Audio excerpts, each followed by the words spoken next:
બેસો બેસો.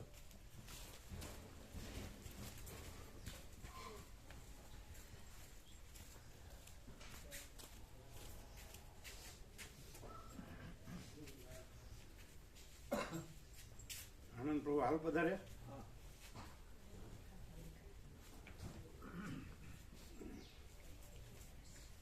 કેમ છે? આનંદ મંગળ. હીરક પ્રભુ હારે વાત થઈ હતી. અચ્છા.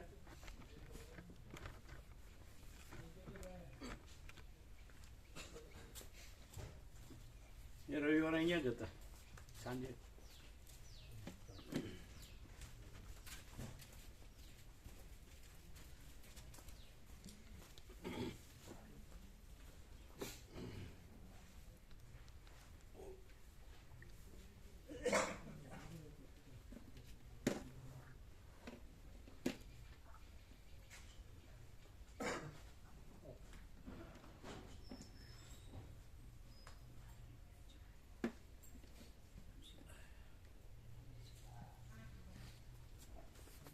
એટલે ઓઝોન ઓછો થાય છે એવું છે? નહીં, એવું લાગતું નથી.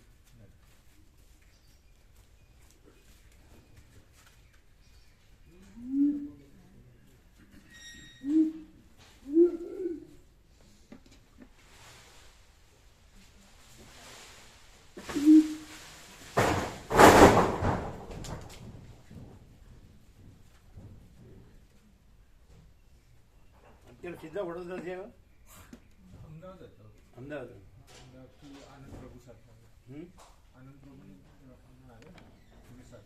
આનંદ પ્રભુની સાથે આવ્યા. અચ્છા.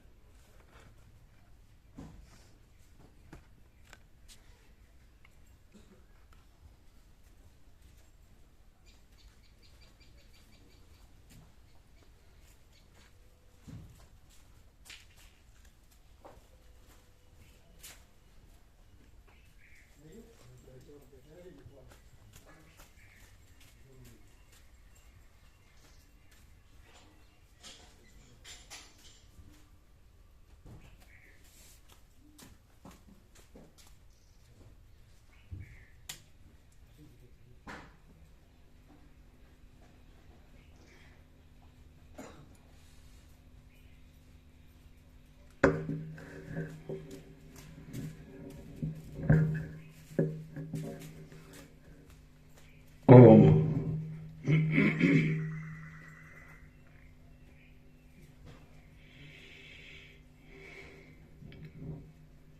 પરમ ચિદાકાશ, પરમ જ્યોતિ, અખંડ જ્યોતિ, મહાચિદાકાશ, સ્વયં પ્રકાશ, સંપૂર્ણ પ્રકાશ, પૂર્ણ બ્રહ્મ, અનંત તેજઘન, અનંત ચિદઘન, પરમાકાશ, કેવલ, અનંત, શુદ્ધ, તેજઘન, પરમાકાશ, અખિલાત્મા, પૂર્ણ બ્રહ્મ, પરમાત્મા, પરમ ચિદાકાશ, પરમ જ્યોતિ, અખંડ જ્યોતિ, અનંત, પૂર્ણ, પરમ ચિદાકાશ, પરમ શાંતિ, स्वयं सिद्ध, स्वयं प्रकाश, स्वयं पूर्ण, स्वस्वरूप, यही सब कुछ है, इसके सिवा कुछ नहीं है। शून्य भास, अनंत कोटि, महाकल्पो है ही नहीं। महाचिदाकाश, स्वयं प्रकाश, संपूर्ण प्रकाश, महाचिदाकाश ज्योति, अनंत, अखंड, अभेद, महाचिदाकाश ज्योति, महातत्व, महासामान्य, महाचिदाकाश, स्वसंवेद्य, सहज निर्विकल्प, महाचिदाकाश, परम कैवल्य, परम शांति, परम चिदाकाश, अनंत, સંપૂર્ણ, નિરપેક્ષ, સત, આનંદ, સંપૂર્ણ, અપરિગ્રહ, નિર્ભ્રાંત, નિરપેક્ષ. વસિષ્ઠરામ સ્થિતિ પ્રકરણ રાઉન્ડ 41મો રાઉન્ડ.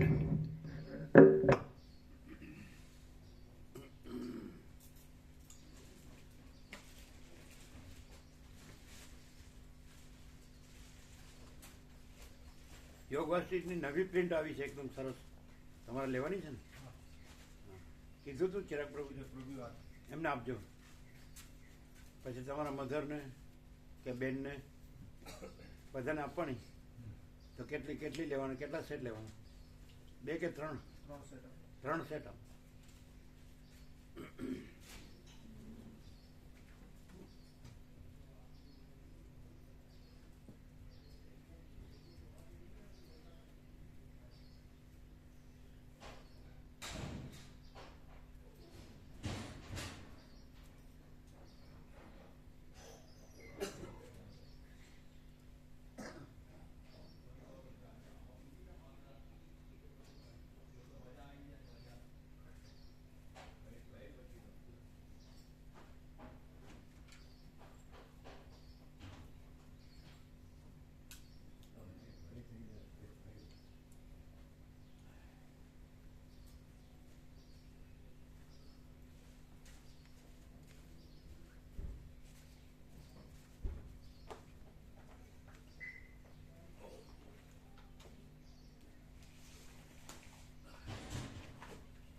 વાયર ઉપર મૂક્યો ટેબલ.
આદ્ય પરબ્રહ્મ સદગુરુ દેવ કી જય. ઓમ શ્રી પરમાત્મને નમઃ.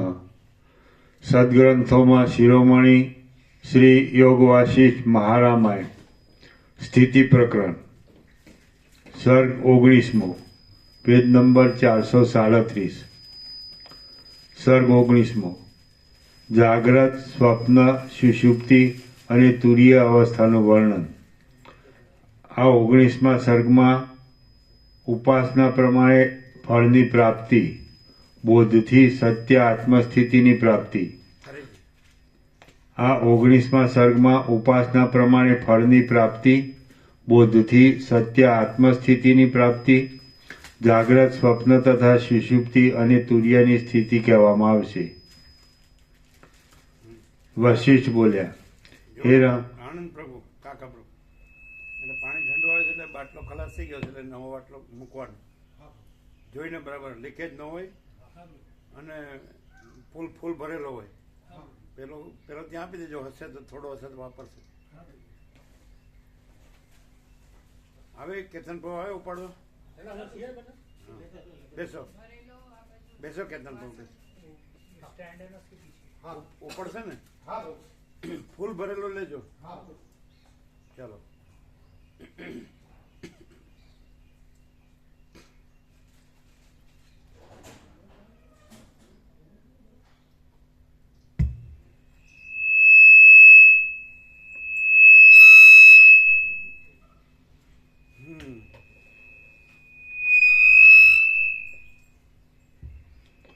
વશિષ્ઠ બોલ્યા, હે રામ, સઘળા જીવોના બીજરૂપ પરબ્રહ્મ આકાશની જેમ વ્યાપક છે. ફરીથી. વશિષ્ઠ બોલ્યા, હે રામ, સઘળા જીવોના બીજરૂપ પરબ્રહ્મ આકાશની જેમ વ્યાપક છે. પાના નંબર 437. પાના નંબર 437, સર્ગ 19. 437.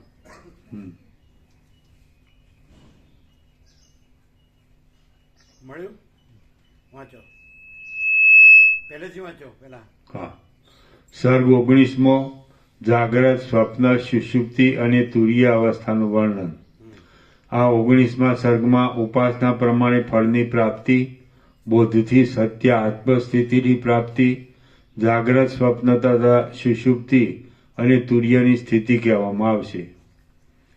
વશિષ્ઠ બોલ્યા, હે રામ, સઘળા જીવોના બીજરૂપ પરબ્રહ્મ આકાશની જેમ વ્યાપક છે. તેથી તે જીવોની અંદર પણ રહેલા છે. આથી જીવોની અંદરના ભાગમાં જે જગત છે તેમાં પણ અનેક જીવો રહેલા છે. વશિષ્ઠ બોલ્યા, હે રામ, સઘળા જીવોના બીજરૂપ પરબ્રહ્મ આકાશની જેમ વ્યાપક છે. તેથી તે જીવોની અંદર પણ રહેલા છે. આથી જીવોની અંદરના ભાગમાં જે જગત છે તેમાં પણ અનેક જીવો રહેલા છે. ચૈતન્ય એક રસ પરબ્રહ્મથી કોઈ પણ પ્રદેશ ખાલી નથી. ચૈતન્ય એક રસ પરબ્રહ્મથી કોઈ પણ પ્રદેશ ખાલી નથી. એટલા માટે કેળના થાંભલાના છોતરાની જેમ એક એક જીવની અંદર અન્ય અન્ય જીવ રહેલા છે. વળી પૃથ્વીના ઉદરમાં કીડાઓની પેઠે એક એક જીવની અંદર બીજા ઘણા ઘણા જીવો પણ રહેલા છે. જેમ ગ્રીષ્મ ઋતુમાં દેહની અંદરના મળમાં તથા પસીનામાં જે કીડાઓ રહે છે તેઓ પણ દેહની અંદર જ રહેલા કહેવાય છે. તેમજ જે જીવો પરબ્રહ્મની અંદર રહેનારા જીવોમાં રહે છે તેઓ પણ પરબ્રહ્મમાં જ રહે છે. શુદ્ધ ચૈતન્યરૂપ પરબ્રહ્મ જ્યાં જ્યાં દ્રશ્યપણે રહેલું છે ત્યાં ત્યાં તે દ્રશ્યની અંદર તેના ભોગતા જીવો પણ રહેલા છે. એ જીવો પોતપોતાના કલ્યાણ માટે વિચિત્ર પ્રકારની ઉપાસનાઓના ક્રમોથી જે રીતે યત્ન કરે છે તે રીતને અનુસરતા ફળોને તરત પ્રાપ્ત થાય છે. એટલે દેવતાઓનું યજન કરનારા જીવો દેવતાઓને પ્રાપ્ત થાય છે, યક્ષોનું યજન કરનારા જીવો યક્ષોને પ્રાપ્ત થાય છે, હિરણ્ય ગર્ભનું યજન કરનારા જીવો હિરણ્ય ગર્ભને પ્રાપ્ત થાય છે અને પરબ્રહ્મનું યજન કરનારા જીવો પરબ્રહ્મને પ્રાપ્ત થાય છે. એટલે દેવતાઓનું યજન કરનારા જીવો દેવતાઓને પ્રાપ્ત થાય છે, વૃક્ષોનું યક્ષોનું યજન કરનારા જીવો યક્ષોને પ્રાપ્ત થાય છે, હિરણ્યગર્ભનું યજન કરનારા જીવો હિરણ્યગર્ભને પ્રાપ્ત થાય છે અને પરબ્રહ્મનું યજન કરનારા જીવો પરબ્રહ્મને પ્રાપ્ત થાય છે. આમ છે એટલા માટે તુચ્છનો ત્યાગ કરીને અતુચ્છ પરબ્રહ્મનો જ આશ્રય કરવો યોગ્ય છે. આમ છે એટલા માટે તુચ્છનો ત્યાગ કરીને અતુચ્છ પરબ્રહ્મનો જ આશ્રય કરવો યોગ્ય છે. ભૃગુનો પુત્ર શુક્ર પોતાની જ્ઞાન શક્તિ નિર્બળ હોવાને લીધે મુક્ત હતો, પણ પ્રથમ દેખાયેલા અપ્સરારૂપ દ્રશ્યથી સ્વાભાવિક રીતે તુરત બંધાઈ ગયો. જગતમાં બાળકની જ્ઞાન શક્તિ પ્રથમ કાચી અને કૂણી હોય છે. જ્યાં સુધી તેને સંસાર સંબંધી વાસનાનો તાપ ન લાગ્યો હોય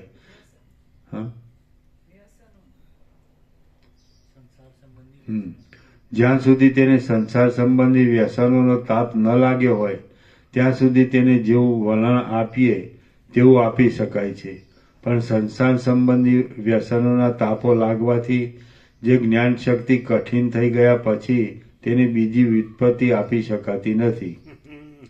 ફરીથી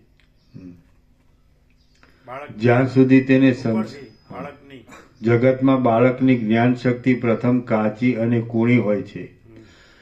જ્યાં સુધી તેને સંસાર સંબંધી વ્યસનોનો તાપ ન લાગ્યો હોય ત્યાં સુધી તેને જેવું વલણ આપીએ તેવું આપી શકાય છે. પણ સંસાર સંબંધી વ્યસનોના તાપો લાગવાથી જ્ઞાન શક્તિ કઠિન થઈ ગયા પછી તેની બીજી વ્યુત્પત્તિ આપી શકાતી નથી. એટલા માટે એ જ્ઞાન શક્તિ કૂણી હોય ત્યારે તેને બ્રહ્મભાવની વ્યુત્પત્તિ આપવી, પણ જીવપણા આદિ ખોટા ભાવની વ્યુત્પત્તિ આપવી નહીં. ફરીથી આથી જ્યારે એટલા માટે એ જ્ઞાન શક્તિ કૂણી હોય ત્યારે તેને બ્રહ્મભાવની વ્યુત્પત્તિ આપવી, પણ જીવપણા આદિ ખોટા ભાવની વ્યુત્પત્તિ આપવી નહીં. રામ બોલ્યા, હે ભગવાન, જાગ્રત અવસ્થા અને સ્વપ્ન અવસ્થા એ બેમાં શો ભેદ છે તે આપે કહેવો જોઈએ. જાગ્રત પણ અપરોક્ષ અનુભવમાં આવે છે અને સ્વપ્ન પણ અપરોક્ષ અનુભવમાં આવે છે. તે છતાં જાગ્રત અવસ્થા સાચી કેમ કહેવાય છે અને સ્વપ્ન જાગ્રતના જેવો ભ્રમ છે એમ કેમ કહેવાય છે? વશિષ્ઠ બોલ્યા, જેના પદાર્થોમાં સ્થિરતાની પ્રતીતિ થાય છે તે જાગ્રત કહેવાય છે અને જેના પદાર્થોમાં અસ્થિરતાની પ્રતીતિ થાય છે તે સ્વપ્ન કહેવાય છે. સ્વપ્ન પણ જો કાળાંતરમાં રહે તો જાગ્રત કહેવાય અને જાગ્રત પણ જો કાળાંતરમાં ન રહે તો તે સ્વપ્ન કહેવાય. આ પ્રમાણે જાગ્રત સ્વપ્નપણાને પામે છે અને સ્વપ્ન જાગ્રતપણાને પામે છે. એ જાગ્રતમાં અને સ્વપ્નમાં સ્થિરપણા અને અસ્થિરપણા વિશે બીજો કશો ભેદ નથી, કારણ કે સ્થિરપણા અને અસ્થિરપણા વિના એ બે અવસ્થાઓનો બીજો સઘળો અનુભવ સર્વત્ર અને સર્વદા સરખો જ છે. સ્વપ્ન પણ સ્વપ્નના સમયમાં સ્થિરતાથી યુક્ત જણાય તો જાગ્રતપણાને પામી શકે છે અને જાગ્રત પણ જો જાગ્રતના સમયમાં અસ્થિર જણાય તો સ્વપ્નપણાને પામી શકે છે. સ્વપ્ન પણ પોતાના સમયમાં પોતાની સ્થિરતાને જાગ્રત કહેવાઈ શકે છે અને જાગ્રતને પણ અસ્થિરતાથી સ્વપ્ન સમજીએ તો સ્વપ્ન જ છે. જ્યાં સુધી જે સ્થિર જાણવામાં આવે ત્યાં સુધી તે જાગ્રત જ છે, પણ જો ક્ષણભંગુર સમજવામાં આવે તો સ્વપ્નરૂપ થઈ જાય છે. આ કેમ થાય છે તે સંબંધમાં હું કહું છું તે તમે સાંભળો. શરીરને વિશે તેજ, વીર્ય અને જીવધાતુ ઇત્યાદિ નામોથી કહેવાતું જીવન તત્વ છે અને તે જીવન તત્વથી જીતાય છે. જ્યારે પ્રાણવાયુની પ્રેરણા જીવાય છે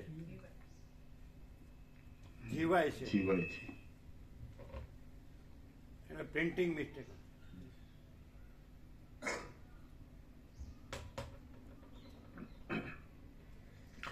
શરીરને વિશે તેજ, વીર્ય અને જીવધાતુ ઇત્યાદિ નામોથી કહેવાતું જીવન તત્વ છે.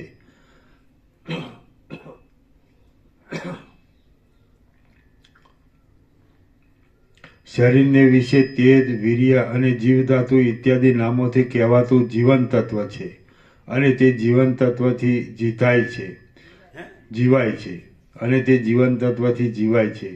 જ્યારે પ્રાણવાયુની પ્રેરણાથી જીવન તત્વ હૃદયમાંથી શરીરમાં પ્રસરે છે ત્યારે શરીર મનથી, કર્મથી અને વાણીથી વ્યવહાર કરે છે.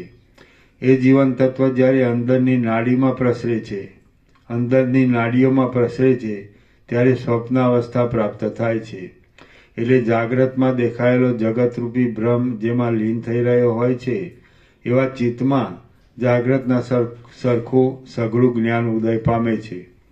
એ જીવન તત્વ જ્યારે નેત્ર આદિ છિદ્રોમાં પ્રસરે છે ત્યારે અનેક પ્રકારના આકારોથી તથા વિકારોથી ભરપૂર એવા આ પોતામાં જ રહેલા જગતને તે બહાર જુએ છે. એટલે જાગ્રત અવસ્થા પ્રાપ્ત થઈ કહેવાય છે. ખાલી થઈ ગયું ને? લીકેજ નથી ને પેલાનું? જોઈ લીધું ને?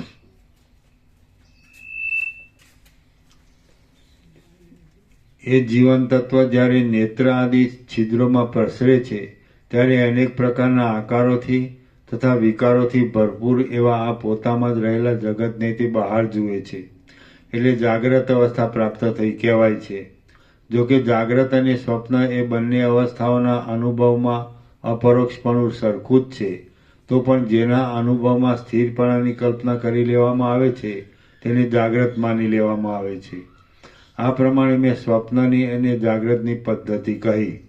હવે સુષુપ્તિ આદિની પદ્ધતિ કહું છું તે સાંભળો. કાયિક, વાચિક અને માનસિક એ ત્રણેય જાતના વિક્ષેપ હોય ત્યારે જાગ્રત કહેવાય છે. કાયિક તથા વાચિક વિક્ષેપ મટી જઈને કેવળ માનસિક વિક્ષેપ પ્રવર્તે ત્યારે સ્વપ્ન કહેવાય છે, અને માનસિક વિક્ષેપ મટી જતા જીવન તત્વ શાંત તથા સ્વચ્છપણાથી રહે ત્યારે સુષુપ્તિ કહેવાય છે.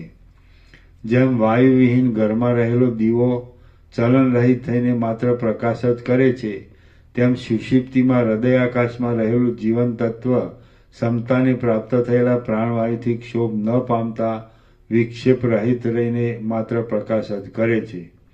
આ સ્થિતિમાં રહેલું જીવન તત્વ નાડીઓમાં પ્રસરતું નથી, તેથી તે સમયે સ્વપ્ન થતું નથી અને તે નેત્ર આદિ છિદ્રોમાં પ્રસરતું નથી, તેથી જાગ્રત દશા પણ હોતી નથી. તલમાં તેલની પેઠે, હિમમાં શીતની પેઠે અને ઘીમાં ચિકાસની પેઠે જીવન તત્વ સુષુપ્તિમાં અંદર જ સ્ફુરે છે. સુષુપ્તિ દશામાં જીવન તત્વનો અને બ્રહ્મનો અભેદ થઈ જતો નથી, પણ એ જીવન તત્વ નામનો બ્રહ્મનો અંશ ઘણી ખરી ઉપાધિનો લય થવાને લીધે વાયુ વગરના પ્રદેશમાં રહેલા દીવાની જેમ માત્ર પ્રકાશ કરવારૂપ સ્થિતિને પ્રાપ્ત થાય છે. ચિત્તમાંથી સઘળા વ્યવહારોનો ઉપરામ થતાં શાસ્ત્ર દ્વારા સર્વમાં ચૈતન્યની એકતા જાણી વિચાર તથા એકાગ્રતા આદિ પ્રયત્નોથી જ્યારે સ્વરૂપનો સાક્ષાત્કાર પ્રાપ્ત થાય ત્યારે જાગ્રતમાં, સ્વપ્નમાં તથા સુષુપ્તિમાં વ્યવહાર કરતા છતાં પણ તુરીય અવસ્થા પ્રાપ્ત થયેલી કહેવાય છે.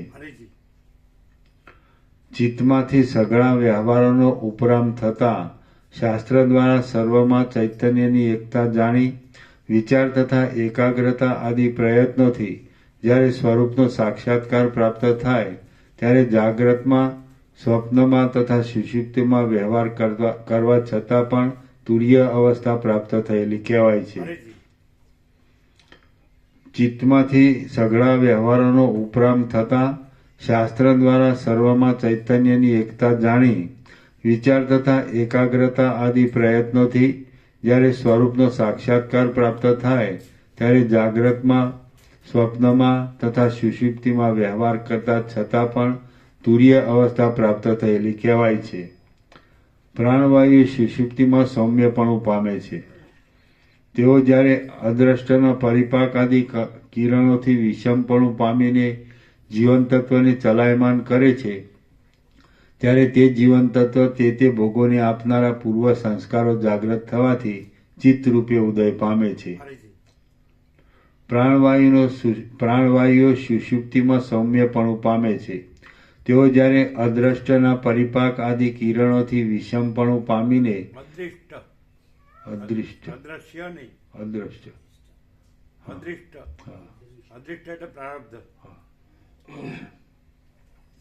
તેઓ જ્યારે અદૃષ્ટના પરિપાક આદિ કિરણોથી વિષમપણું પામીને જીવન તત્વને ચલાયમાન કરે છે ત્યારે તે જીવન તત્વ તે ભોગોને આપનારા પૂર્વ સંસ્કારો જાગ્રત થવાથી ચિત્તરૂપે ઉદય પામે છે. આમ ઉદય પામીને તે પોતાની અંદર રહેલા વિસ્તીર્ણ જગતની ખટપટને જાગ્રતના જેવા ઉત્પત્તિ તથા નાશ આદિ ક્રમોના ભ્રમો સહિત તરત અન્ય રૂપે જુદા જુએ છે. આ સ્વપ્ન કહેવાય છે. જેમ યોગી બીજમાં રહેલા ઝાડને યોગ શક્તિથી સંપૂર્ણ વિસ્તારવાળું જુએ છે, તેમ સ્વપ્નમાં જીવન તત્વ પોતામાં જ રહેલા જગતને જાગ્રતના જેવા સંપૂર્ણ વિસ્તારવાળું જુએ છે. પ્રાણવાયુએ જ્યારે જીવન તત્વને જરાક ચલાયમાન કરે છે ત્યારે સૂતેલું તે જીવન તત્વ માત્ર હું છું એટલું જાણવા લાગે છે, અને પ્રાણવાયુએ જ્યારે એને અત્યંત ચલાયમાન કરે છે ત્યારે તે જીવન તત્વ પોતાની આકાશમાં ગતિ થતી દેખે છે. સૂતેલો એ જીવ જ્યારે નાડીઓની અંદર રહેલા કફના દ્રવથી ભીંજાઈ જાય છે ત્યારે તે પોતાની અંદર જ વરસાદ અથવા જળાશય આદિના સંભ્રમનો અનુભવ કરે છે. જેમ પુરુષને પોતાની અંદર જ પોતાના સુગંધનો અનુભવ થાય છે, તેમ જીવને પોતાને વિશે સ્વપ્નમાં વરસાદ આદિનો અનુભવ થાય છે. જ્યારે એ સૂતેલો જીવ નાડીઓની અંદર રહેલા પિત્ત આદિથી દબાય છે ત્યારે પોતાને વિશે થતા ગ્રીષ્મ ઋતુ આદિના ભારે આડંબરને જાણે તે સઘળો આડંબર બહાર થતો હોય એવી રીતે અનુભવે છે. જ્યારે એ સૂતેલો જીવ નાડીઓની અંદર રહેલા રુધિરથી ભીંજાઈ જાય છે ત્યારે પોતાની અંદર જ રાતા થઈ ગયેલા દેશકાળોને જાણે બહાર દેખાતા હોય તેમ જુએ છે અને રુધિરમાં ડૂબી જાય છે. પોતે અનુભવરૂપ હોવાને લીધે તે સમયે એવા અનુભવો કરે છે. પ્રાણવાયુએ ચલાયમાન કરેલો અને નિદ્રા પામેલો એ જીવ પોતે જે વાસનાનું સેવન કરતો હોય છે તે વાસનાને જાણે ઇન્દ્રિયો આદિથી બહાર જોતો હોય તેમ અંદર જ જુએ છે. અંદર દેખાતા છતાં આ સગળું બહાર છે એવી પ્રતીતિ થાય છે. જીવ સ્વપ્નને લીધે ચક્ષુ આદિ છિદ્રોમાં નહીં પહોંચતો પોતે અંદર જ ક્ષોભ પામે છે અને તેમ છતાં પોતાની જ્ઞાન શક્તિથી પોતાની અંદર જ તુરત અનુભવ કરે છે. તેથી તેની એ સ્થિતિ સ્વપ્ન કહેવાય છે. એ જીવ જ્યારે પ્રાણવાયુથી ક્ષોભ પામીને ઇન્દ્રિયોના છિદ્રોમાં પ્રસરીને બહાર શબ્દ આદિ વિષયોનો અનુભવ કરે છે ત્યારે તે જાગ્રત અવસ્થાવાળો કહેવાય છે એમ મહાત્મા મુનિઓ કહે છે. હે રામ, હવે તમે આ વાત સમજી ચૂક્યા છો, તમારા મનમાં સદવિચાર પામી ચૂક્યા છો, માટે હવેથી તમારે કદી પણ મિથ્યારૂપ જગતને સાચું માનવું નહીં. જગતને સાચું માનવાથી આધ્યાત્મિક, આધિભૌતિક તથા આધિદૈવિક નિમિત્તોને લીધે પોતાનામાં મરણ અને દોષો પ્રાપ્ત થયાની મિથ્યા સંભાવના થાય છે. શ્રી યોગવાસિષ્ઠ મહારામાયણમાં સ્થિતિ પ્રકરણનો જાગ્રત, સ્વપ્ન, સુષુપ્તિ, તુર્ય, સ્વરૂપ વિચાર નામનો સર્ગ 19મો સમાપ્ત. સર્ગ 20મો જગત મનની ભ્રાંતિરૂપ છે.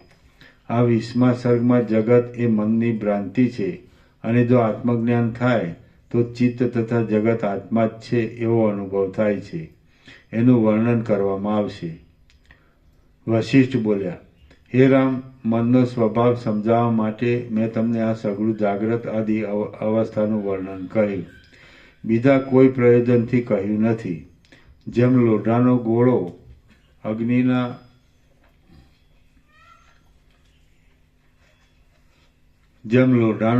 અગ્નિના સંપર્કથી અગ્નિપણાને પ્રાપ્ત થાય છે તેમ દ્રઢ નિશ્ચયવાળું ચિત્ત જે પદાર્થની બહુભાવના કરે છે તે પદાર્થ રૂપપણાને પ્રાપ્ત થાય છે. એક અધિષ્ઠાનમાં સારા પદાર્થો, દુષ્ટ પદાર્થો છોડવું અને ગ્રહણ કરવું ઇત્યાદિ કલ્પનાઓ મન વડે જ કરેલી છે. એટલા માટે મનની ચપળતાથી થયેલી એ સઘળી કલ્પનાઓ સત્ય પણ નથી અને અસત્ય પણ નથી. તે તો અનિર્વચનીય જ છે.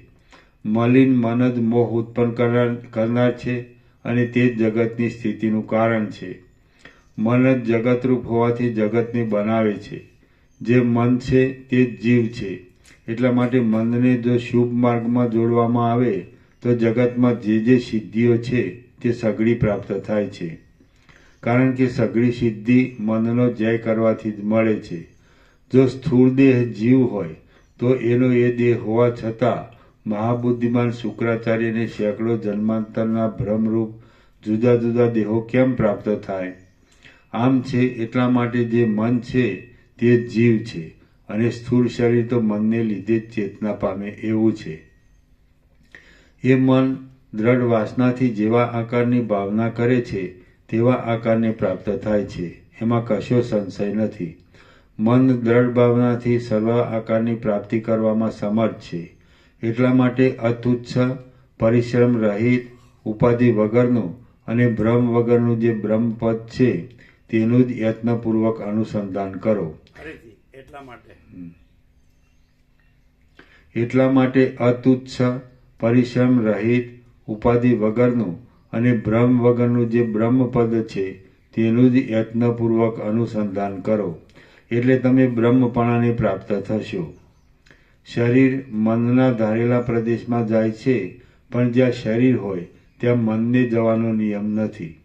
એટલા માટે હે રામચંદ્રજી, તમારું મન સત્ય તત્વની પ્રાપ્તિને માટે જ યત્ન કરો અને દેહ ઇન્દ્રિય આદિરૂપ મિથ્યાદ્વૈતને છોડી દો. અરે એટલા માટે એટલા માટે હે રામચંદ્રજી, તમારું મન સત્ય તત્વની પ્રાપ્તિને માટે જ યત્ન કરો અને દેહ ઇન્દ્રિય આદિરૂપ મિથ્યાદ્વૈતને છોડી દો.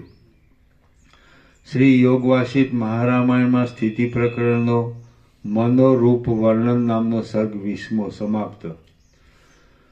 સર્ગ 21મો મનનો નિર્ણય. આ 21મા સર્ગમાં શુદ્ધ બ્રહ્મમાં બીજો કોઈ કલ્પના કરનાર નહીં હોવાથી મનની કલ્પના થવી ઘટતી નથી. એ પ્રશ્નનો નિર્ણય આગળ ઉપર રાખીને મનના નિર્ણય વિશે કહેવામાં આવશે. રામ બોલ્યા, હે સર્વધર્મને જાણનારા ભગવાન, સમુદ્રમાંથી ઉઠતા તરંગોની જેમ મારા મનમાં એક મોટો સંશય ગોળાયા કરે છે. બ્રહ્મ દેશ કાળ અને વસ્તુના પરિચ્છેદથી રહિત છે, વ્યાપક છે, નિત્ય છે અને નિષ્કલંક છે. તેમાં આ મન નામની મલિન વાસના ક્યાંથી આવી અને તે કેમ સંભવે? બ્રહ્મમાં કોઈ બીજો પદાર્થ છે નહીં, હતો નહીં અને થશે પણ નહીં. તેમાં આ મનરૂપ કલંક ક્યાંથી અને કેવા પ્રકારનું આવ્યું? વશિષ્ઠ બોલ્યા, હે રામ, તમે બહુ સારું પૂછ્યું. જેમ નંદનવનના પુષ્પોની મંજરી ઉત્તમ મકરંદવાળી હોય છે, તેમ તમારી બુદ્ધિ અનુભવના ઉત્તમ ચમત્કારવાળી થઈ છે. તમારી બુદ્ધિ મોક્ષના વિષયમાં ઠીક ચોટી છે. તમારી બુદ્ધિ આગલા પાછલા સંબંધોનો વિચાર કરવામાં તત્પર થઈ છે. આથી જે ઉત્તમ પદ સદાશિવાદી મહાત્માઓને મળ્યું છે તે તમને આ બુદ્ધિના પ્રભાવથી પ્રાપ્ત થશે. પરંતુ હે રામ, આ પ્રશ્ન પૂછવાનો હમણાં તમારો સમય નથી. શુદ્ધ આત્મામાં મનરૂપ કલંક ઘટતું નથી. એ પૂછવું તે શુદ્ધ આત્માનો અનુભવ કર્યા પછી ઘટે છે. પણ જેને શુદ્ધ આત્માનો અનુભવ થઈ ચૂક્યો હોય તેની પાસે અમે મનનું નિરૂપણ જ કરતા નથી કે જેથી તે અમને પૂછે. પોતાને શુદ્ધ આત્માનો અનુભવ નહીં હોવા છતાં વિદ્વાન હોવાનો ડોળ કરીને જે કોઈ પૂછવા ધારતો હોય તેણે તો આત્મામાં શુદ્ધપણું કેમ ઘટે એવી શંકા કરવી જોઈએ. પણ આત્માનું શુદ્ધપણું સ્વીકારીને શુદ્ધમાં મલિનતા કેમ ઘટે એવી શંકા કરવી જોઈએ નહીં. આમ છે એટલા માટે અજ્ઞાની પુરુષે ગુરુની પાસેથી ઉપદેશ લેવાના સમયમાં વિદ્વાનની જેમ પૂછવું યોગ્ય નથી. તમારા અંતઃકરણમાં આત્માનો અનુભવ આરૂઢ થશે ત્યારે તમારા અનુભવની સાથે મારા અનુભવને મેળવવા માટે હું જ્યારે બોલવા લાગીશ ત્યારે તમારા આ પ્રશ્નનું સમાધાન થશે. સિદ્ધાંત કહેવાના સમયમાં નિર્વાણ પ્રકરણમાં તમે મને આ પ્રશ્ન ફરીવાર પૂછજો, એટલે તેનું સમાધાન કરતા સિદ્ધાંત તમને હસ્તામલકવત થઈ જશે. જેમ વર્ષા ઋતુમાં મોરના ટહુકા શોભે અને શરદ ઋતુમાં હંસના શબ્દો શોભે, તેમ આ તમારું પૂછવું સિદ્ધાંતના સમયમાં શોભે એમ છે. પણ વર્ષા ઋતુમાં હંસના શબ્દો અને શરદ ઋતુમાં મોરના ટહુકા જેમ શોભે નહીં, તેમ હમણાં આ પૂછવું શોભતું નથી. હજી સુધી સઘળા શ્રોતાઓને આત્મતત્વનો બોધ થયો નથી. એટલા માટે હમણાં આ પ્રશ્ન પૂછવાનો અવસર જ નથી. શરદ ઋતુમાં આકાશની સ્વાભાવિક શ્યામતાનું વર્ણન શોભે છે, પણ વર્ષા ઋતુમાં તો ભારે આડંબરવાળા વાદળાઓથી થયેલી શ્યામતાનું જ વર્ણન શોભે છે. તેમ સિદ્ધાંતને સમયે તમારો એ સુંદર પ્રશ્ન શોભે, પણ હમણાં તો અજ્ઞાનીને લગતો જ પ્રશ્ન શોભે. હે રામ, જેને લીધે લોકોનો જન્મ થાય છે એવા મનનો જ ઉત્તમ પ્રકારનો નિર્ણય હમણાં ઉપદેશના પ્રકરણમાં આરંભેલો છે. માટે હે સુવ્રત, તે વિશે જ તમે સાંભળો. શુદ્ધ બ્રહ્મમાં માયાનો સંબંધ કેમ ઘટે એ વિષયને પાછળ રાખી હમણાં તો હું બ્રહ્મમાં માયાનો સંબંધ સ્વીકારીને ઉપદેશ ચલાવું છું. હે રામ, બ્રહ્મ જ્યારે અહંકાર આદિ રૂપે વિકાર પામે છે ત્યારે પ્રકૃતિરૂપ થાય છે અને મનન કરે છે ત્યારે મનરૂપ થાય છે. જુએ છે ત્યારે ચક્ષુરૂપ થાય છે, સાંભળે છે ત્યારે ક્ષોત્રરૂપ થાય છે અને બોલવા આદિ વ્યાપારોથી યુક્ત થાય છે ત્યારે વાણી આદિ કર્મેન્દ્રિયો રૂપ થાય છે. સઘળા મુમુક્ષુએ શ્રુતિ આદિના પ્રમાણોથી આ પ્રમાણે નિર્ણય કર્યો છે. વિચિત્ર પ્રકારના પોતપોતાના શાસ્ત્રો વિચારીને વિવાદ કરતા મતવાદીઓ મતભેદોને લીધે એ બ્રહ્મમાં જ પોતપોતાને ગમતા નામ રૂપો ઠરાવી લે છે. મનન સંબંધી ચંચળતાવાળું મન જે વાસનાનું ગ્રહણ કરે છે તે વાસનાને અનુસરતા રૂપોને પ્રાપ્ત થાય છે. જેમ પવન જે ફૂલમાં રહે છે તે ફૂલની ગંધને ગ્રહણ કરે છે, તેમ મન જે વાસનામાં રહે તે વાસનાના આકારને ગ્રહણ કરે છે. પોતાની વાસનાથી કલ્પેલા વિષયનો યુક્તિઓથી નિર્ણય કરીને તે આ વિષય તો મારો પોતાનો જ એમ અભિમાન ધરે છે. તે અભિમાનને તૃપ્ત કરવા માટે પોતે સ્વીકારેલા તે વિષયની જ તે માથાકૂટ કર્યા કરે છે. મનનો એવો સ્વભાવ છે. મને જે નિશ્ચય પકડ્યો હોય તેમાં તેને સ્વાદ આવે છે અને તે સ્વાદ આરૂઢ થતાં શરીર તથા જ્ઞાનેન્દ્રિયો પણ તન્મય થઈ જાય છે. હે રામ, મન વાસનામાં આરૂઢ થાય કે તુરત તેની પાછળ તેને અધીન રહેનારો દેહ પણ તે વાસનાને અનુસરતો જ પ્રાપ્ત થાય છે. ગંધવાળા પદાર્થની અંદર બેઠેલો પવન જેમ ગંધમય થઈ જાય છે તેમ વાસનાને અધીન રહેનારો દેહ વાસનામય થઈ જાય છે.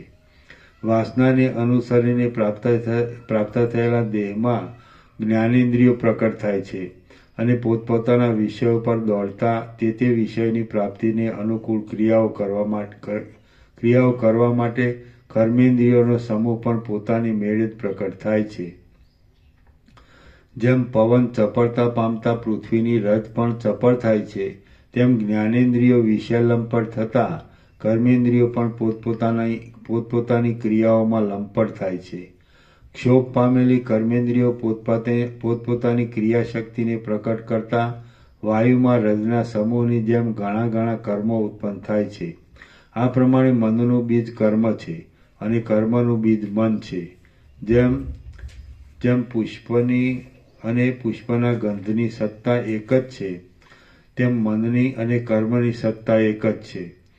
મન દ્રઢ અભ્યાસને લીધે જે ભાવનાનું ગ્રહણ કરે છે તે ભાવનાને અનુસરતી ઇન્દ્રિયોના ચલનરૂપ વિસ્તીર્ણ શાખાઓ તેમાંથી નીકળે છે. મન પોતે જે વાસનામાં લંપટ થયું હોય છે તે વાસનાને અનુસરતી ક્રિયાઓને અને તે વાસનાઓને અનુસરતા ફળોને અવશ્ય ઉત્પન્ન કરે છે.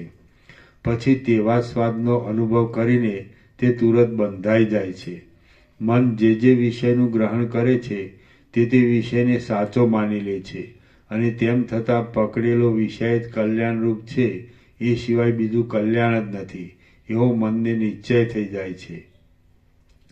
પોતપોતાના નિશ્ચયો પ્રમાણે જુદા જુદા વલણો પામેલા લોકોના મન ધર્મ અને અર્થ, કામ અને મોક્ષની પ્રાપ્તિ માટે પોતપોતાના વલણ પ્રમાણે સર્વદા જુદા જુદા યત્નો કરે છે. સાંખ્ય સિદ્ધાંતવાળાઓનું મન નિર્મળ હોવાથી પ્રથમ આત્માના અસંગપણામાં તથા ચૈતન્ય માત્રપણામાં બરાબર પહોંચ્યું છે, પણ પ્રધાનને જગતનું કારણ ઠરાવવામાં તે ઠગાયું છે. આ પ્રમાણે સાંખ્ય સિદ્ધાંતવાળાઓએ એક અંશમાં સાચા અને બીજા અંશમાં ખોટા એવા મનને ફાંટાથી પોતાનું ઠરાવેલું સત્ય છે એમ માની લીધું છે અને તે માનવા પ્રમાણે ગ્રંથો બનાવી લીધા છે. સાંખ્ય સિદ્ધાંતને અનુસર્યા વિના કોઈનો પણ મોક્ષ થવાનો નથી એવા નિશ્ચયથી પોતે કલ્પેલા નિયમરૂપ ભ્રમોને પકડી બેઠેલા એ સાંખ્ય લોકો ચાતુરીનો પ્રકાશ કરીને બીજાઓના મનમાં પણ પોતાનો સિદ્ધાંત ઠસાવવાનું કરે છે. આ જગત બ્રહ્મ જ છે, બ્રહ્મથી જુદું બીજું અણુમાત્ર પણ નથી એવા નિશ્ચયરૂપ વલણ ઉપર ચડેલા વેદાંતી લોકોના મને સઘળા અનર્થોની નિવૃત્તિ અને પરમાનંદની પ્રાપ્તિ એ જ મોક્ષ છે એમ નિર્ણયપૂર્વક ઠરાવેલું છે. જોકે વેદાંતી લોકો મોક્ષના સ્વરૂપનો નિર્ણય કરવામાં કંઈ પણ ભૂલ્યા નથી, તો પણ તે મોક્ષ જેનાથી પ્રાપ્ત થાય એવા જ્ઞાનની પ્રાપ્તિ માટે સાધનોનો નિર્ણય કરવામાં અને તે નિર્ણયનો શાસ્ત્ર દ્વારા ઉપદેશ કરવાની પ્રક્રિયાઓમાં તે લોકોએ પોતપોતાના મનના ફાટા પ્રમાણે ભારે ગોથા ખાધા છે. વિજ્ઞાનવાદી બૌદ્ધો પોતાના ભ્રમથી ચકચકિત એવી બુદ્ધિથી નિર્ણય કરી બેઠા છે કે શમ અને દમ આદિ સાધનોથી મુક્તિ સાધ્ય થાય છે. તેઓ સર્વજ્ઞ બુદ્ધિની ધારામાં પ્રવેશ કરવારૂપ સ્થિતિને મુક્તિ કલ્પે છે. આ સિવાય બીજી કોઈ રીતે મુક્તિની પ્રાપ્તિ નથી. એવા નિશ્ચયવાળા તે બૌદ્ધો પોતાના નિયમોના ભ્રમથી પોતાની તે દ્રષ્ટિને પ્રસિદ્ધ કરે છે. લોચ એટલે માથાના વાળ પોતાને હાથે ટૂંપી કાઢવા તે. લોચ કરાવવા અને ઉપવાસ કરવા આદિ નિયમો પાળ્યા વિના મુક્તિની પ્રાપ્તિ થવાની જ નથી. એમ ભ્રાંતિને લીધે દ્રઢ નિશ્ચયને પામેલા જૈન લોકોએ આકાશમાં ઊંચે ઊંચે ચડતું જવું એ જ મુક્તિ છે એમ પોતાના મનના ફાટાથી અયોગ્ય વિચારો ગ્રંથો દ્વારા પ્રકટ કર્યા છે. વિચિત્ર આચરણો કરનારા બીજા લોકોએ પણ એ જ રીતે પોતપોતાના મનમાં આવ્યા તે પ્રમાણે વિચિત્ર શાસ્ત્ર વિચારો કલ્પી કાઢ્યા છે. જાણે નિશ્ચળ પાણીમાં નિમિત્ત વિના પરપોટાના સમૂહો ઉઠ્યા હોય એવા સર્વ કોઈના મનના નિરર્થક નિશ્ચયોને લીધે અનેક પ્રકારના ભારે આડંબરોવાળા સંપ્રદાયો ચાલેલા છે. હે મહાબાહો, જેમ સઘળા મણીઓનું મુખ્ય ઉત્પત્તિ સ્થાન સમુદ્ર છે તેમ આવી રીતના સઘળા સંપ્રદાયોનું મુખ્ય ઉત્પત્તિ સ્થાન મન છે. સંપ્રદાયો સિવાય પણ સઘળા પ્રકારની વિચિત્રતાઓનું મૂળ લાંબા કાળના અભ્યાસથી નિરૂઢ થયેલી મનની કલ્પના વિના બીજું કાંઈ નથી. વાસ્તવિક રીતે જોઈએ તો લીમડો કડવો નથી, શેરડી મીઠી નથી, ચંદ્ર શીતળ નથી અને અગ્નિ ગરમ નથી. તે છતાં જે વસ્તુ ઉપર જેવી કલ્પનાનો લાંબો અભ્યાસ કરવામાં આવે છે તે વસ્તુ તેવા પ્રકારની અનુભવમાં આવે છે.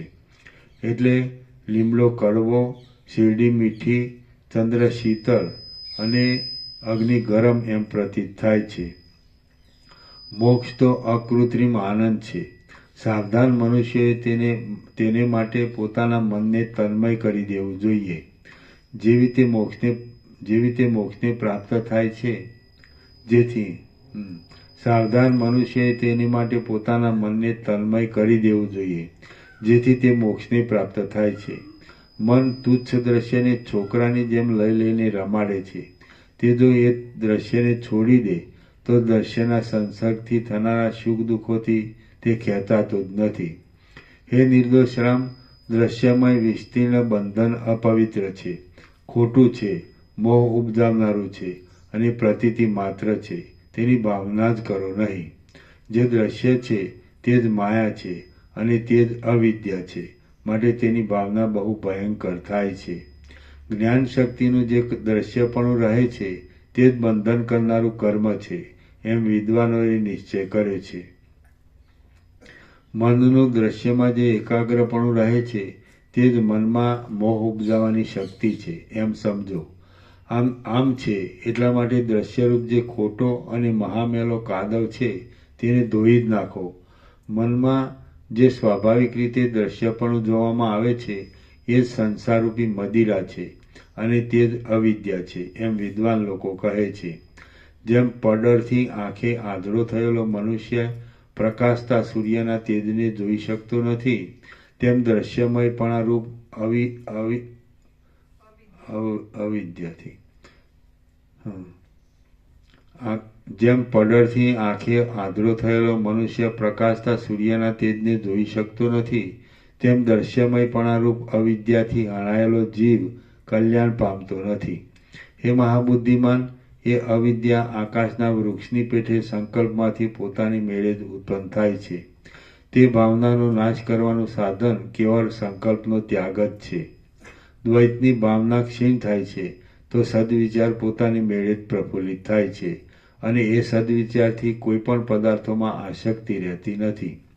અસત્ય વિચાર નાશ પામે અને સત્ય વિચાર પ્રાપ્ત થાય તો નિર્વિકલ્પ ચૈતન્ય અને નિર્મળ સ્વરૂપ તે બ્રહ્મની પ્રાપ્તિ થાય છે. આત્માની અંદર જગત, માયા, વિષજન્ય સુખ કે દુઃખ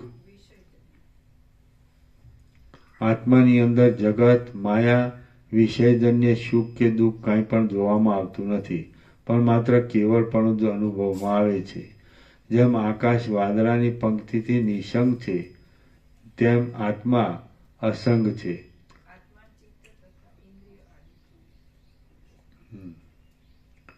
જેમ આકાશ વાદળાની પંક્તિથી નિસંગ છે તેમ આત્મા ચિત્ત તથા ઇન્દ્રિય આદિથી અસંગ છે, તેમજ અનંત વાસનાઓથી નિસંગ છે. તે આત્મા અનર્થરૂપ દેહાદિકની અહંભાવનાને લીધે જાણવામાં આવતો નથી. બંધ રહિત ચૈતન્યરૂપ આત્માથી સંદેહવાળી રજ્જુમાં જેમ સર્પ કલ્પી લેવાય છે, તેમ પોતાનામાં જ તેને બંધ કલ્પી લીધો છે. જેમ આકાશ દિવસના અને રાત્રિના સંબંધે જાણે અન્ય પ્રકારનું હોય એમ ભાસે છે. જેમ આકાશ દિવસના અને રાત્રિના સંબંધે જાણે અન્ય પ્રકારનું હોય એમ ભાસે છે, તેમ આત્મા પોતાનામાંથી થતી તે વસ્તુઓની કલ્પનાને લીધે પ્રત્યેક વસ્તુથી જાણે જુદા જુદા પ્રકારનો હોય એમ ભાસે છે. કલ્પનાઓનો ત્યાગ કરવામાં આવે તો જે પદ અતુચ્છ છે, પરિશ્રમથી રહિત છે, ઉપાધિથી રહિત છે, ભ્રમથી રહિત છે અને તે કલ્પનાઓના સંબંધ વગરનું છે, તે પદ બહુ સુખ આપે. જેમ ખાલી કોઠીની અંદર સિંહ હોવાનો ભય મિથ્યા છે, તેમાં કલ્પિત શરીરની અંદર બંધન થઈ જવાનો ભય પણ મિથ્યા છે. જેમ ખાલી કોઠીમાં નજરે જોતા સિંહનો પત્તો મળતો નથી, તેમ વિચાર કરતા આ શૂન્ય શરીરમાં સંસારરૂપી બંધન થયાનો પત્તો પણ મળતો નથી. જેમ બાળકોને મંદ અંધકારના સમયમાં ભૂતની છાયાની ભ્રાંતિ ઉત્પન્ન થાય છે, તેમ જીવને આ જગત છે અને આ હું છું એ ભ્રાંતિ ઉત્પન્ન થયેલી છે. વૈભવ અને દારિદ્ર્યરૂપ શુભ તથા અશુભ પદાર્થો કલ્પનાથી જરાવારમાં જતા રહે છે અને કલ્પનાથી જરાવારમાં પાછા પ્રાપ્ત થાય છે. માતા છતાં પણ જો તેને ભ્રાંતિથી સ્ત્રી સમજીને પકડી હોય અને ગળામાં લગાવી હોય તો તે મૈથુનનો આનંદ આપીને સ્ત્રીનું કામ કરે છે. સ્ત્રી છતાં પણ જો તેને ભ્રાંતિથી માતા સમજીને ગ્રહણ કરી હોય અને ગળામાં લગાવી હોય તો તે કામદેવનું વિસ્મરણ કરાવી દે છે. માટે પદાર્થોમાં જે કામ કરવાની શક્તિ છે તે કલ્પનાને જ અનુસરનારી છે. સઘળા પદાર્થો કલ્પના પ્રમાણે જ ફળ આપનારા છે. સઘળા પદાર્થો કલ્પના પ્રમાણે જ ફળ આપનારા છે એમ વિચારીને સમજુ પુરુષો કોઈ પદાર્થમાં એક સ્થિતિ માનતા નથી. ચિત્ત દ્રઢ વાસનાથી જેટલા કાળ સુધી જે પદાર્થની જે પ્રકારે અતિશય ભાવના કરે છે, તે પદાર્થમાં તેટલા કાળ સુધી તેવા પ્રકારનું તે ફળ જોવામાં આવે છે. સાચો નથી એવો પણ કોઈ પદાર્થ નથી અને ખોટો નથી એવો પણ કોઈ પદાર્થ નથી, પરંતુ વાસ્તવિક રીતે તો એમ જ છે કે જે માણસ જે પદાર્થને જે પ્રકારનો ધારે છે, તે માણસ તે પદાર્થને તે પ્રકારનો જુએ છે.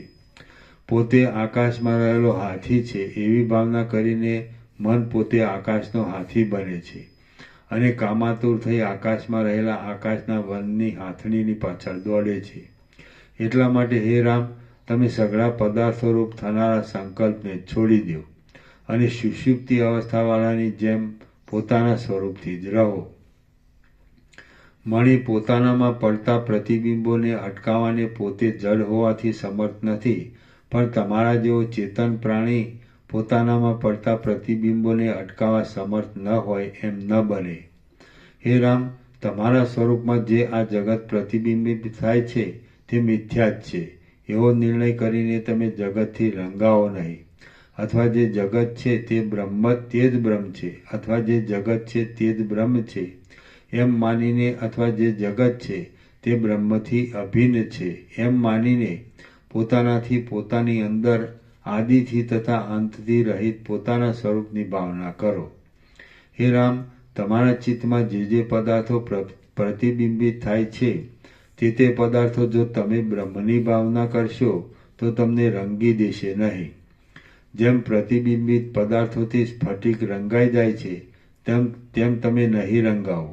અથવા જેમ સ્ફટિકમાં તે પદાર્થોના પ્રતિબિંબો પ્રકટ રીતે પડે છે તો પણ તે સ્ફટિક પોતાની જડતાને લીધે એ પ્રતિબિંબોના અનુસંધાન વિનાનો હોવાથી વાસ્તવિક રીતે તે તેમના વિચિત્ર રંગોથી રંગાઈ જતો નથી. તે જ પ્રમાણે તમારામાં પણ પ્રારબ્ધના ભોગને લગતી જગત સંબંધી વ્યવહારોની ઈચ્છાઓ પ્રગટ રીતે લાગુ પડે તો પણ તમે તત્વબોધને લીધે તે ઈચ્છાઓનું વારંવાર અનુસંધાન કરશો નહીં. એમ કરવાથી તમે તે ઈચ્છાઓથી રંગાઈ જશો નહીં, માટે તેમના અનુસંધાનથી રહિત જ રહેશો. શ્રી યોગ વાસિષ્ઠ મહારામાયણમાં સ્થિતિ પ્રકરણનો વિજ્ઞાનવાદ નામનો સર્ગ 21મો સમાપ્ત. સર્ગ 22મો રૂઢ બોધવાળાની દશા. આ 22મા સર્ગમાં રૂઢ બોધવાળા પુરુષને સઘળા દોષોનો ક્ષય થવાનો, નિર્મળતા પ્રાપ્ત થવાનો અને શુદ્ધ આત્માનો પ્રકાશ થવાનું વર્ણન કરવામાં આવશે. આ 22મા સર્ગમાં રૂઢ બોધવાળા પુરુષને સઘળા દોષોનો ક્ષય થવાનો, નિર્મળતા પ્રાપ્ત થવાનો અને શુદ્ધ આત્માનો પ્રકાશ થવાનું વર્ણન કરવામાં આવશે. વશિષ્ઠ બોલ્યા, હે રામ, જે અધિકારી પુરુષો છે તેઓ તો વિચાર કરનાર હોય, તેમના ચિત્તની વૃત્તિઓ ગળી ગયેલી હોય તે સમજીને અભ્યાસપૂર્વક વ્યવહારોના અનુસંધાનને છોડતા જતા હોય છે. તેઓ કંઈક આત્મકારણપણાથી ઠરેલા મનવાળા હોય છે. એવું જ બોલ્યું. તેઓ કંઈક આત્માકારપણાથી ઠરેલા મનવાળા હોય છે. તેઓ ત્યાગ કરવા યોગ્ય દ્રશ્યને અનુક્રમે છોડતા જતા હોય. બાળકો પળકો પ્રસાદ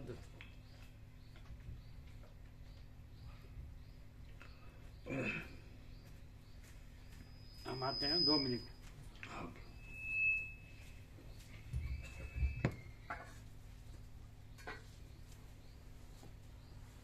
सब प्रसाद देना उसको.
વશિષ્ઠ બોલ્યા, હે રામ, જે અધિકારી પુરુષો છે તેઓ તો વિચાર કરનાર હોય, તેમના ચિત્તની વૃત્તિઓ ગળી ગયેલી હોય તે સમજીને અભ્યાસપૂર્વક વ્યવહારોના અનુસંધાનને છોડતા જતા હોય છે.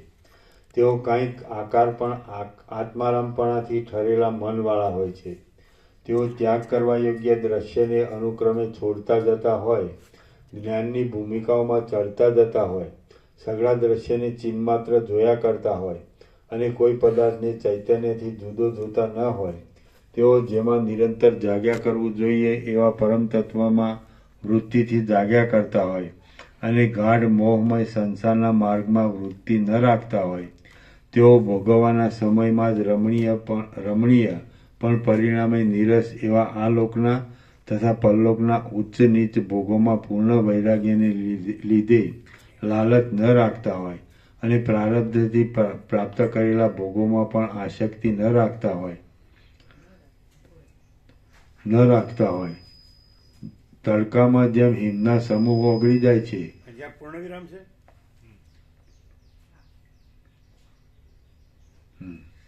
પૂર્ણ વિરામ. તો પહેલેથી લ્યો. હા. વશિષ્ઠ બોલ્યા, હે રામ, જે અધિકારી પુરુષો છે તેઓ તો વિચાર કરનાર હોય, તેમના ચિત્તની વૃત્તિઓ ગળી ગયેલી હોય તે સમજીને અભ્યાસપૂર્વક વ્યવહારોના અનુસંધાનને છોડતા જતા હોય છે. તેઓ કંઈક આત્મારામપણાથી ઠરેલા મનવાળા હોય છે.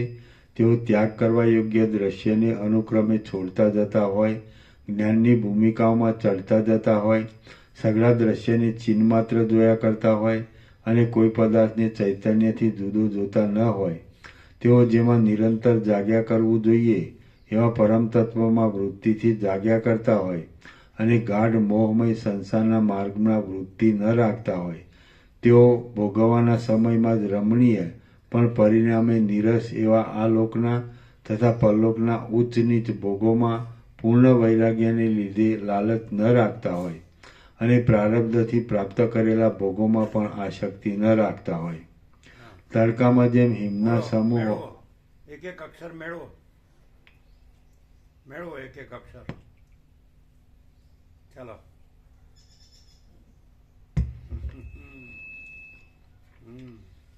તડકામાં જેમ હિમના સમૂહ ઓગળી જાય છે તેમ તે અધિકારી પુરુષનું અનાદિકાળનું અજ્ઞાન છૂટું પડીને પીગળી જાય છે અને આત્મારૂપ જળની સાથે એક થઈ જાય છે. ત્યારે તરંગોવાળી અને મોટા મોટા હિંચોળા ખાતી નદીઓ જેમ શરદ ઋતુમાં શાંત થઈ જાય છે તેમ તે અધિકારી પુરુષોની તરંગોવાળી અને મદભર ઉછળતી સર્વ તૃષ્ણાઓ શાંત થઈ જાય છે. જેમ ઉંદર પક્ષીઓની જાળને તોડી નાખે છે તેમ બોધ સંસારની વાસનાઓને તોડી નાખે છે. જેમ ઉંદર પક્ષીઓની જાળને તોડી નાખે છે તેમ બોધ સંસારની વાસનાઓને તોડી નાખે છે. વૈરાગ્યના વેગથી જ્યારે દેહાભિમાન પોચું પડી જાય છે ત્યારે નિર્મળી ચૂર્ણને પામીને જેમ જળ સ્વચ્છ થઈ જાય છે તેમ તે પુરુષને મન વિકાસ પામીને સ્વચ્છ થઈ જાય છે. ત્યારે જેમ પંખી પાંજરામાંથી નીકળી જાય છે તેમ કામના વગરનું વિષયોમાં ગુણોના અનુસંધાન વગરનું, સ્ત્રી આદિના સાહિત્ય વગરનું અને બંધનથી રહિત થયેલું મન મોહમાંથી નીકળી જાય છે. આમ જ્યારે સંદેહોની ભૂંડાઈ શાંત થાય છે ત્યારે મન વાસનાઓના વિભ્રમોથી રહિત થાય છે, આત્માનંદથી પૂર્ણ થાય છે અને પૂર્ણિમાના ચંદ્રની પેઠે શોભી રહે છે. જેમ પવન શાંત થતાં સમુદ્રમાં ઉત્તમ સુંદરતાને પ્રકટ કરનારી ઊંચા પ્રકારની ક્ષમતા ઉદય પામે છે તેમ વાસનાઓ શાંત થતાં જ્ઞાનીના મનમાં ઉત્તમ સુંદરતા પ્રકટ કરનારી અને વિનાશ નહીં પામનારી ઊંચા પ્રકારની ક્ષમતા પ્રાપ્ત થાય છે. જેમ સૂર્યનો ઉદય થતાં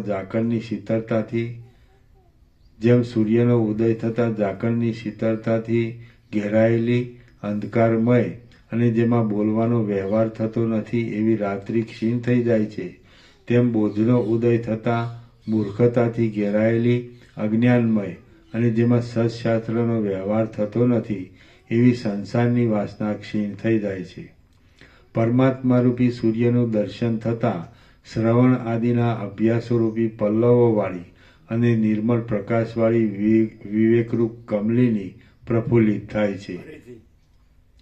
પરમાત્મારૂપી સૂર્યનું દર્શન થતાં શ્રવણ આદિના અભ્યાસોરૂપી પલ્લવોવાળી અને નિર્મળ પ્રકાશવાળી વિવેકરૂપ કમલિની પ્રફુલ્લિત થાય છે અને તે પ્રાતઃકાળના આકાશની પેઠે સ્વચ્છતાથી શોભે છે. મનનું આકર્ષણ કરનારી, સર્વ લોકોને આનંદ આપવામાં સામર્થ્યવાળી અને સત્વગુણની વૃદ્ધિથી પ્રાપ્ત થયેલી વિચાર શક્તિઓ પૂર્ણિમાના ચંદ્રના કિરણોની જેમ વૃદ્ધિ પામે છે. આ વિષયમાં ઝાઝું શું કહું, ટૂંકમાં એટલું જ કહું છું કે જ્ઞેય વસ્તુને જાણી ચૂકેલો મહાબુદ્ધિશાળી પુરુષ નિર્મળ આકાશના મંડળની પેઠે ઉદય પામતો નથી અને અસ્ત પણ પામતો નથી.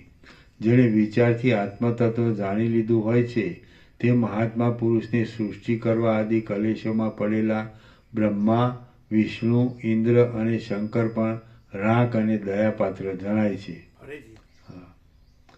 જેણે વિચારથી આત્મતત્વ ટૂંકમાં આ વિષયમાં ઝાઝું શું કહું, ટૂંકમાં એટલું જ કહું છું કે જ્ઞેય વસ્તુને જાણી ચૂકેલો મહાબુદ્ધિશાળી પુરુષ નિર્મળ આકાશના મંડળની પેઠે ઉદય પામતો નથી અને અસ્ત પણ પામતો નથી. જેણે વિચારથી આત્મતત્વ જાણી લીધું હોય છે તે મહાત્મા પુરુષને સૃષ્ટિ કરવા આદિ કલેશોમાં પડેલા બ્રહ્મા, વિષ્ણુ, ઇન્દ્ર અને શંકર પણ રાખ અને દયાપાત્ર જણાય છે. જેમ મૃગો ઝાંઝવાના પાણીને પ્રાપ્ત થતા નથી તેમ દેહધારી છતાં પણ નિરહંકારી ચિત્તવાળા જ્ઞાની પુરુષને વિક્ષેપો પ્રાપ્ત થતા નથી. જેમ મૃગો ઝાંઝવાના પાણીને પ્રાપ્ત થતા નથી તેમ દેહધારી છતાં પણ નિરહંકારી ચિત્તવાળા જ્ઞાની પુરુષને વિક્ષેપો પ્રાપ્ત થતા નથી. સર્વ લોકો પોતપોતાના ચિત્તની વાસનાને લીધે તરંગોની પેઠે ઉત્પન્ન થાય છે અને નષ્ટ થાય છે. એટલા માટે જન્મ અને મરણ માત્ર વાસનાવાળાને લાગુ પડે છે. એટલા માટે જન્મ અને મરણ માત્ર વાસનાવાળાને લાગુ પડે છે, પણ વાસનાઓથી રહિત થયેલા જ્ઞાનીને લાગુ પડતા જ નથી. ઉત્પત્તિ અને નાશરૂપ સંસારો તત્વવેત્તાને લાગુ પડતા જ નથી. એમ સમજનારો બ્રહ્મવેત્તા પુરુષ તો જન્મને તથા મરણને એક જાતના તમાશા જેવા ગણે છે.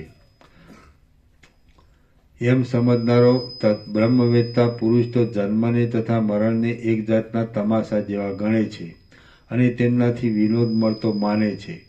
જે અજ્ઞાની હોય છે તે જ એ જન્મ મરણથી બંધાય છે. જેમ ગળામાં રહેલું ઘટાકાશ જન્મતું પણ નથી અને મરતું પણ નથી, તેમ દેહમાં રહેલો આત્મવેત્તા જન્મતો પણ નથી અને મરતો પણ નથી. દેહને કોઈ શણગારી જાય અથવા કોઈ બગાડી જાય તો પણ તેથી આત્મવેત્તાને હર્ષ કે શોક થતો નથી. જેમ નિર્જળ પ્રદેશ દેહને કોઈ શણગારી જાય અથવા કોઈ બગાડી જાય તો પણ તેથી આત્મવેત્તાને હર્ષ કે શોક થતો નથી. જેમ નિર્જળ પ્રદેશમાં ઉદય પામેલા જાજવાના પાણીનો સાયંકાળે શીતળ ચંદ્રનો ઉદય થતાં નાશ થઈ જાય છે, તેમ મિથ્યા ભ્રાંતિમાં ઉદય પામેલી વાસનાનો વિવેકનો ઉદય થતાં નાશ થઈ જાય છે.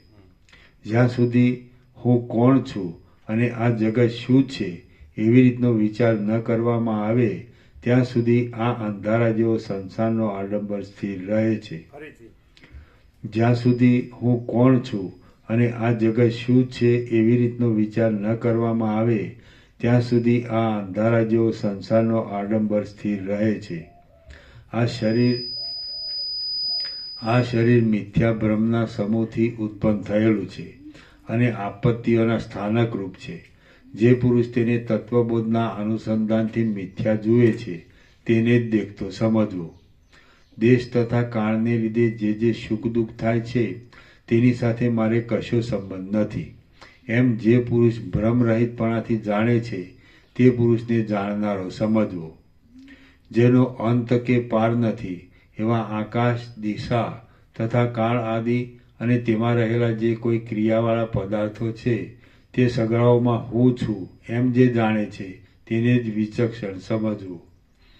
કેશના અગ્રના લાખમાં ભાગના કરોડો કટકા કરતાં તેઓમાંના એક કટકાની જે સૂક્ષ્મતા થાય તે કરતાં પણ મારી સૂક્ષ્મતા અધિક છે અને એવી સૂક્ષ્મતા છતાં પણ હું વ્યાપક છું એમ જે વિચારે છે તેને જ વિચારવાળો સમજવો.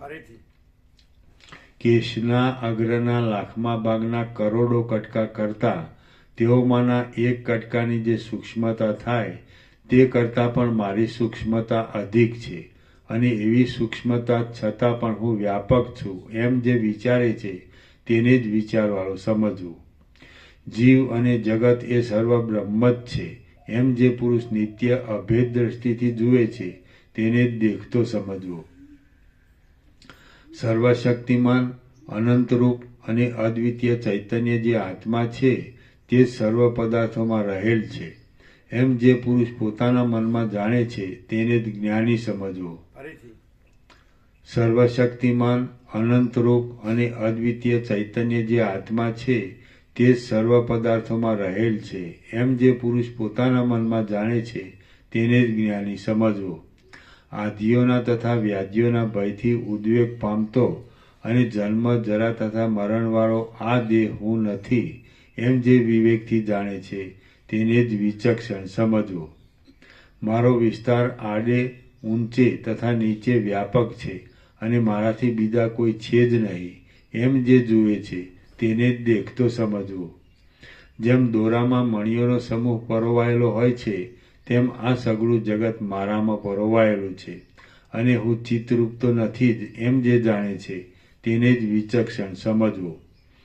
હું જીવ કહેવાઉં છું તે પણ નથી અને જે જગત છે તે પણ નથી, પરંતુ વર્તમાન, ભૂત અને ભવિષ્ય એમની અંદર કેવળ ચૈતન્ય એક રસ બ્રહ્મ જ છે એમ જે જુએ છે તે જ જુએ છે. જેમ તરંગ એ સમુદ્રનો જ અવયવ છે તેમ જે કંઈ ત્રૈલોક્ય છે તે મારો જ અવયવ છે એમ જે પુરુષ અંતઃકરણમાં જાણે છે તે જ દેખતો છે. આ જે ત્રિલોકી છે તે પોતાની સત્તા વગરની હોવાને લીધે શબ જેવી છે. તે શોક કરવાનું પાત્ર છે, મારે જ પોતાની સત્તા આપીને એને પાળવા જેવી છે. હું જરા કરડી નજર કરું તો તે તુરત જ પીડાઈ જાય એવી છે. આથી એ મારી નાની બહેન જેવી છે. એમ જે પુરુષ સારી પેઠે જાણે છે તે જ દેખતો છે. જે મહાત્મા પુરુષનું તુંપણું અને હુંપણું દેહાદિકથી નિવૃત્તિ પામ્યા હોય છે અને આત્માપણામાં જ લીન થયા હોય છે તે જ ઉત્તમ વિચારવાળો છે અને તે જ દેખતો છે. સર્વ જગતને પૂરનારા પોતાના પ્રચંડ ચૈતન્યમય સ્વરૂપને જે પુરુષ દ્રશ્યના મિશ્રણથી રહિત દેખે છે તે જ દેખતો છે. સુખ દુઃખ જન્મ નિત્યાનિત્ય વિવેકથી થયેલા આત્મવિચારો એ સગળું હું જ છું એમ જે જાણે છે તે પુરુષ વ્યવહારને જોતો હોય તો પણ કોઈ રીતે સ્વરૂપથી ભ્રષ્ટ થતો નથી. જગત મારી સત્તાથી જ ભરપૂર છે અને મેં આપેલા આનંદના લેશથી જ તૃપ્ત છે. તેના એક ભાગમાં રહેનારી આલોકની તથા પરલોકની ભોગ્ય વસ્તુઓથી મને શું દુઃખ છે કે તેનો હું ત્યાગ કરું, અને મને શું સુખ છે કે તેનું હું ગ્રહણ કરું, એમ જે જાણે છે તે જ ભ્રાંતિ વગરના જ્ઞાનવાળો છે. આ જે સગળું જગત છે તે તર્કમાં ન આવે એવું અને વિક્ષેપોથી રહિત પરબ્રહ્મ જ છે. એવી દ્રઢ ભાવનાથી જેની આ લેવા યોગ્ય છે અને આ છોડવા યોગ્ય છે એવી વાસના ક્ષીણ થઈ ગઈ હોય છે તે જ પુરુષ છે. સગળું જગત બ્રહ્મરૂપ જ છે એવા દ્રઢ નિશ્ચયને લીધે જે પુરુષ સર્વ પ્રકારની પ્રવૃત્તિઓ કરવા છતાં પણ કોઈ પ્રવૃત્તિથી રંગાઈ જતો નથી તે મહાત્મા સાક્ષાત મહેશ્વર જ છે. સઘળું જગત બ્રહ્મરૂપ જ છે એવા દ્રઢ નિશ્ચયને લીધે જે પુરુષ સર્વ પ્રકારની પ્રવૃત્તિઓ કરવા છતાં પણ કોઈ પ્રવૃત્તિથી રંગાઈ જતો નથી તે મહાત્મા સાક્ષાત મહેશ્વર જ છે. જે પુરુષ જાગ્રત સ્વપ્ન અને સુષુપ્તિથી છૂટ્યો હોય છે, મૃત્યુના પણ આત્મારૂપ થયેલો હોય છે, સૌમ્ય છે, સમતાવાળો છે અને તુર્ય પદમાં જ રહેનારો હોય છે તે પુરુષ ઉત્તમ પદ પામી ચૂક્યો છે અને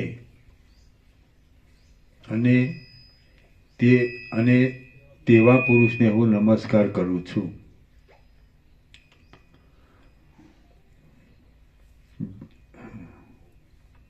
જે પુરુષ જાગ્રત સ્વપ્ન અને સુષુપ્તિથી છૂટ્યો હોય છે, મૃત્યુના પણ આત્મારૂપ થયેલો હોય છે, સૌમ્ય છે, સમતાવાળો છે અને તુર્ય પદમાં જ રહેનારો હોય છે તે પુરુષ ઉત્તમ પદ પામી ચૂક્યો છે અને તેવા પુરુષને હું નમસ્કાર કરું છું. સકળ જગત વિશે એક બ્રહ્મ જ છે એવી જેને બુદ્ધિ રહી છે અને વિચિત્ર વૈભવવાળી જગતની ઉત્પત્તિ સ્થિતિ તથા પ્રલયરૂપ વિચિત્ર દશાઓમાં જેને સદૈવ અપરિચ્છિન્ન બ્રહ્માકાર વૃત્તિ રહી હોય છે તે સાક્ષાત સદાશિવરૂપ જીવનમુક્ત પુરુષને હું નમસ્કાર કરું છું. સકલ જગત વિશે એક બ્રહ્મ જ છે એવી જેને બુદ્ધિ રહી છે અને વિચિત્ર વૈભવવાળી જગતની ઉત્પત્તિ સ્થિતિ તથા પ્રલયરૂપ વિચિત્ર દશાઓમાં જેને સદૈવ અપરિચ્છિન્ન બ્રહ્માકાર વૃત્તિ રહી હોય છે તે સાક્ષાત સદાશિવરૂપ જીવનમુક્ત પુરુષને હું નમસ્કાર કરું છું. શ્રી યોગ વાસિષ્ઠ મહારામાયણમાં સ્થિતિ પ્રકરણનો રૂઢ બોધવાળાની દશા નામનો સર્ગ 22મો સમાપ્ત. ઓમ ઓમ ઓમ.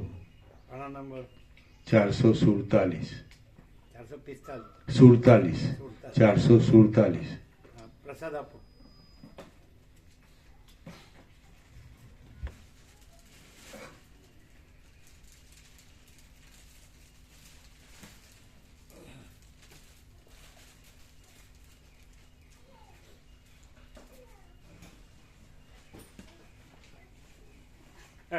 ખરેખર આવ્યું એક્સ્ટ્રીમ ક્લાઇમેક્સ પરાકાષ્ઠા.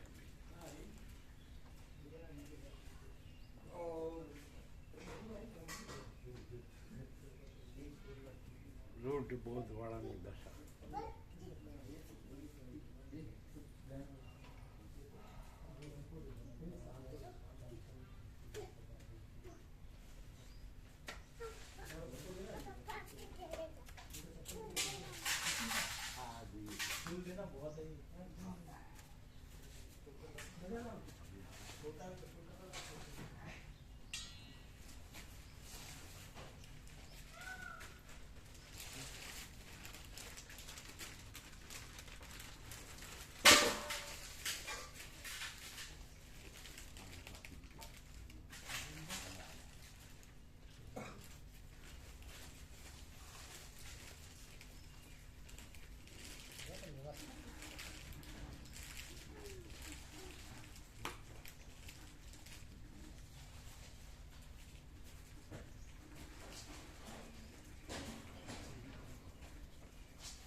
નાકમાં વાળ આવે છે.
આપો આને અહીંયા આપો.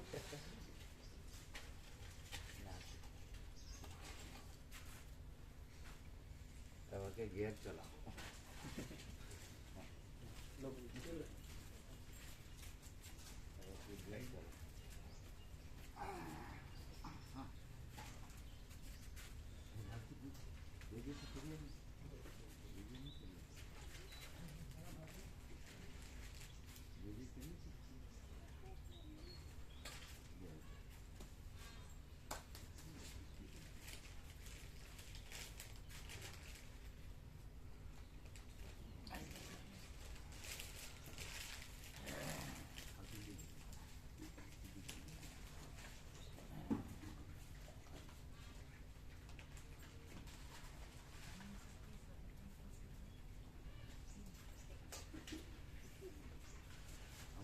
જો જો છાલ નો ખાય હો, છાલ નો ખાય. આ બાજુ જોઈ જાઓ.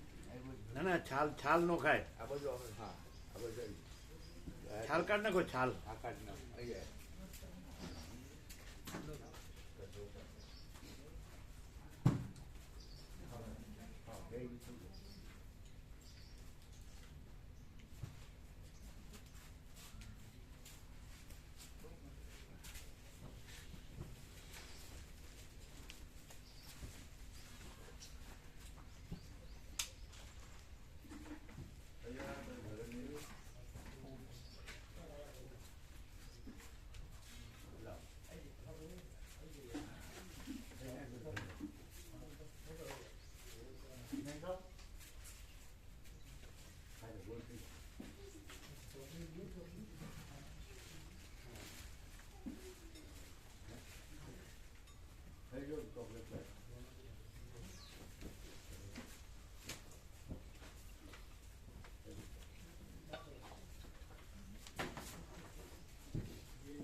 નાસ્તો કરવાનો ને?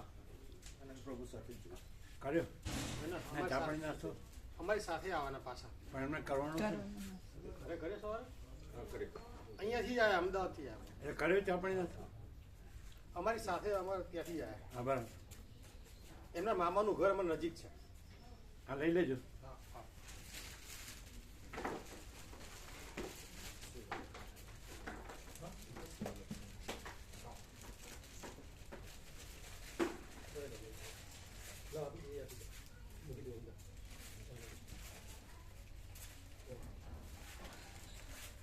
કેવો પ્રકાશ? અનંત ચૈતન્ય પ્રકાશ, અનંત ચૈતન્ય શાંતિ.